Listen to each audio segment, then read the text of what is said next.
સન 2019માં Sachin police સ્ટેશનમાં નોંધાયેલ ₹85 લાખના ડુપ્લિકેટ નોટો બનાવવાના ગુનામાં છેલ્લા 6 વર્ષથી વોન્ટેડ રીટા ડુપ્લિકેટ નોટ બનાવનાર આરોપીને દિલ્હી ખાતેથી ઝડપી પાડતી સુરત શહેર ક્રાઇમ બ્રાન્ચ સુરત શહેર વિસ્તારમાં નવરાત્રી દરમિયાન કોઈ અનિચ્છનીય બનાવ ન બને તે હેતુથી સુરત શહેરમાં નોંધાયેલ ગુનાઓમાં રીટા વોન્ટેડ આરોપીઓને ઝડપી પાડવા સુરત શહેર ક્રાઇમ બ્રાન્ચની અલગ અલગ ટીમો ઉપરી અધિકારીશ્રીના માર્ગદર્શન હેઠળ વોન્ટેડ આરોપીઓને પકડી પાડવા વર્કઆઉટમાં હતા. દરમિયાન નાસ્તા સ્કોડના પોલીસ માણસોને મળેલ આધારભૂત બાદ હકીકતના આધારે દિલ્હી પહાડગંજ નજીકથી આરોપી સચિન ગુલાબભાઈ પરમાર, દેવી પૂજક, ઉંમર વર્ષ 28, ધંધો બેકાર, રહેવાસી ફ્લેટ નંબર 3667 પહેલા માળે, દરિવાપન, પહાડગંજ, દિલ્હી, મૂળ રહે ગામ ગુંદી, કોળિયા, તાલુકો ભાવનગરનાને પકડી પાડવામાં આવેલ છે.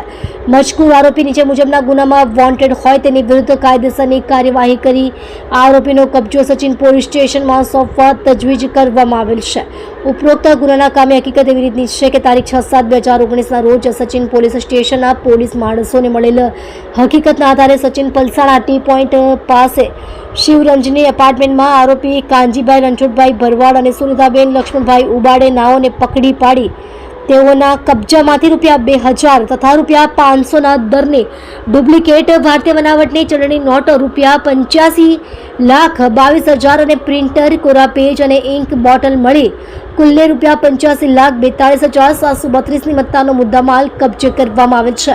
સદર ગુનાની તપાસ દરમિયાન મુખ્ય આરોપી તરીકે ડુપ્લિકેટ ભારતીય બનાવટની ચલણી નોટ સચિન ગુલાબભાઈ પરમારે બનાવેલ હોવાનું જણાઈ આવેલ હતું. તેથી ગુનાની તપાસ દરમિયાન સચિન પરમારને વોન્ટેડ બતાવવામાં આવેલ હતો. આરોપીને પકડી પાડવા ખાનગી બાતમીદાર મારફતે વર્કઆઉટ કરતા હાલ તે દિલ્હી પાડગંજ ખાતે છેલ્લા 20 દિવસથી રહેતો હોવાની માહિતી મળી આવેલ હતી. જે આધારે ક્રાઇમ બ્રાન્ચની ટીમને દિલ્હી ખાતે મોકલવામાં આવેલ હતી, જેઓએ પહાડગંજ દરિવાપન ખાતેથી આરોપીને પકડી પાડેલ છે.